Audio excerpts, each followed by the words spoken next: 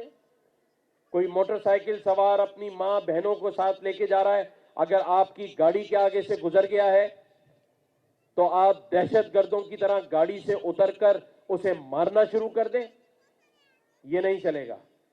میں اپنے تمام شہر کے لوگوں سے کہتا ہوں، اگر آئندہ کوئی تمہارے ساتھ اس قسم کی بدماشی کرے تو تم سیدھے اس گورنر ہاؤس چلے آؤ، پھر میں تمہارے ساتھ بیٹھ کے جاؤں گا گاڑی میں۔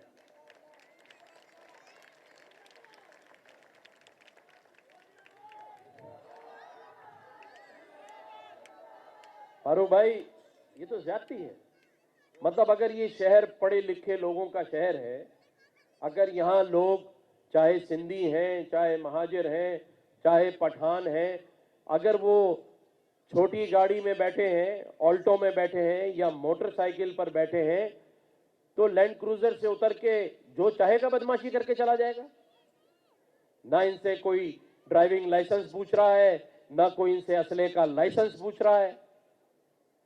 پھر کیا کریں؟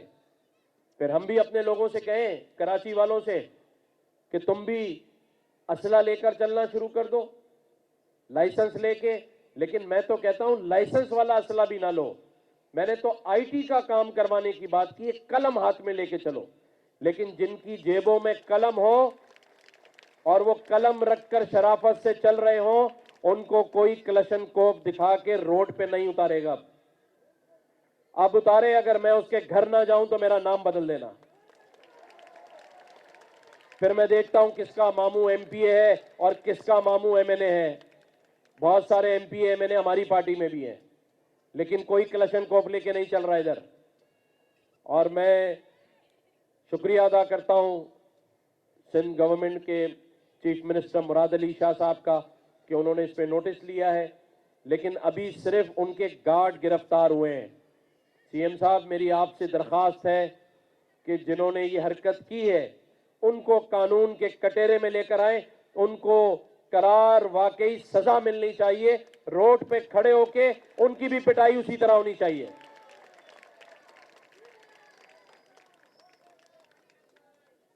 ایسے تو نہیں ہوگا نا، مطلب روڈ پہ بھی ہم کچلے جائیں، اگر کسی کو ہماری شکل پسند نہ آئے، گاڑی پسند نہ آئے تو اتر کے مارا بھی ہمیں جائے، اور پھر بجلی بھی نہ ہو، گیس بھی نہ ہو، پانی پینے کا بھی نہ ہو ہے، اور ٹیکس بھی سب سے زیادہ یہ شہر دے، اور پٹائی بھی سب سے زیادہ اس شہر کی ہو، کیونکہ لاوارث سمجھ رہے ہیں، لاوارث نہیں ہے، اور نہ ہی خاموش رہیں گے، ہر چیز پر آواز اٹھائیں گے، ہر چیز پر حق اور سچ کی بات کریں گے۔ اور مجھے کئی لوگ، ابھی بھی ہمارا دوست آصف محمود اشارے کر رہا ہے کہ ایسی سخت باتیں نہ کریں، مجھے سب بعد میں کہتے ہیں کہ آپ گورنر ہیں، آپ کو کیا ضرورت ہے کہ آپ اس طرح کی باتیں کریں، کسی کو برا لگ جائے گا۔ او بھائی، کسی کو برا لگتا ہے تو لگے، اللہ کو برا نہیں لگنا چاہیے۔ مجھے 12 ربیع اول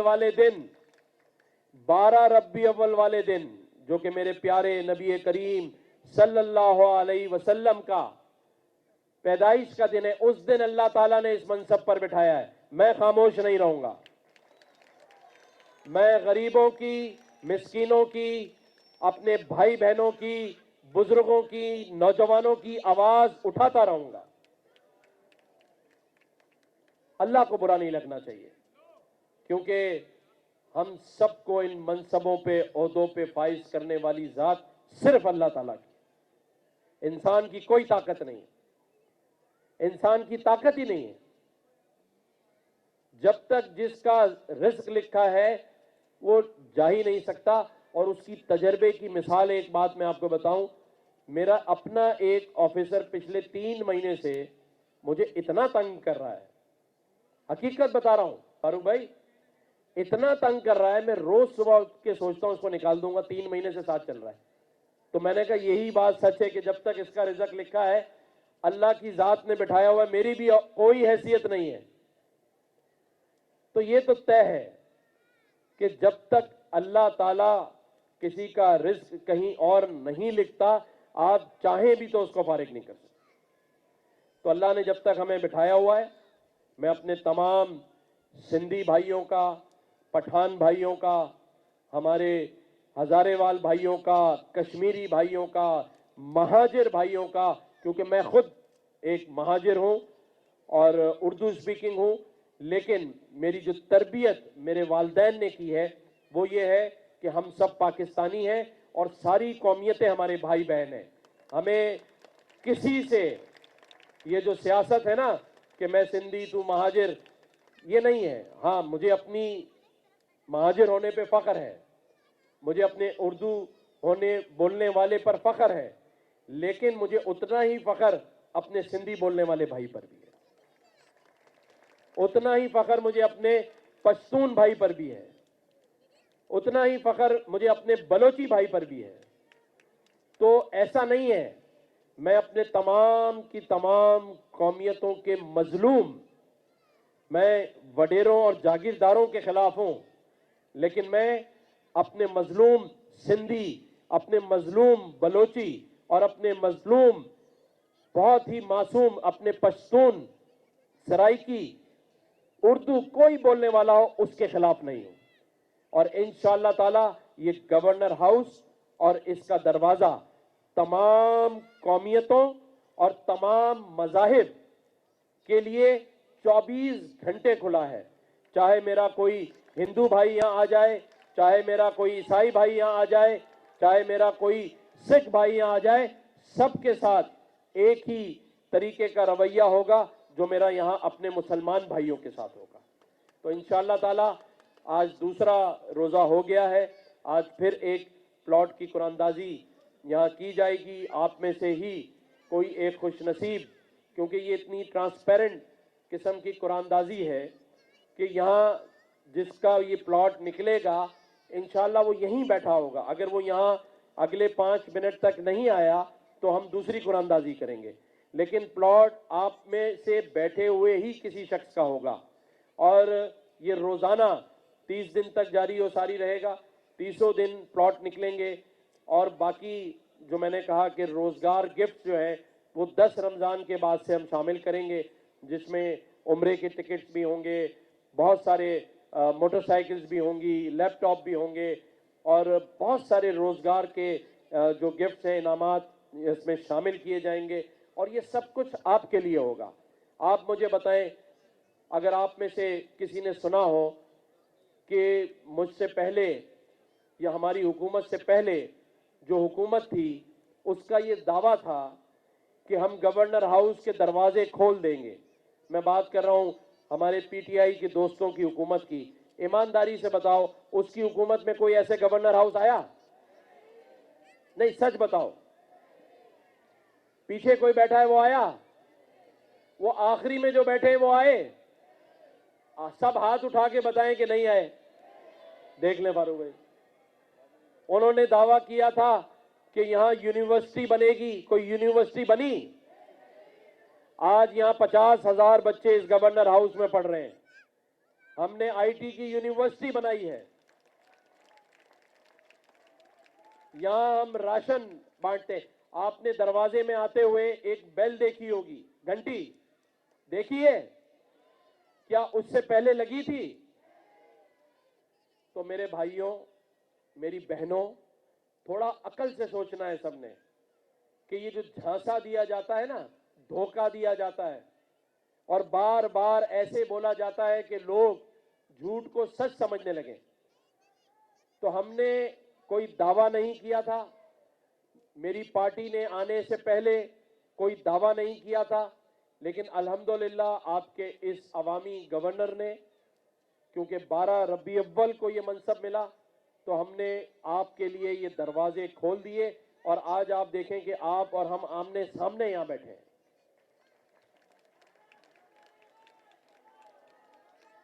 ایک آخری بات میں کر لوں, یہ ہمارے لوگ جو ہیں وہ قرآن اندازی والا ڈبہ یہاں لے آئے.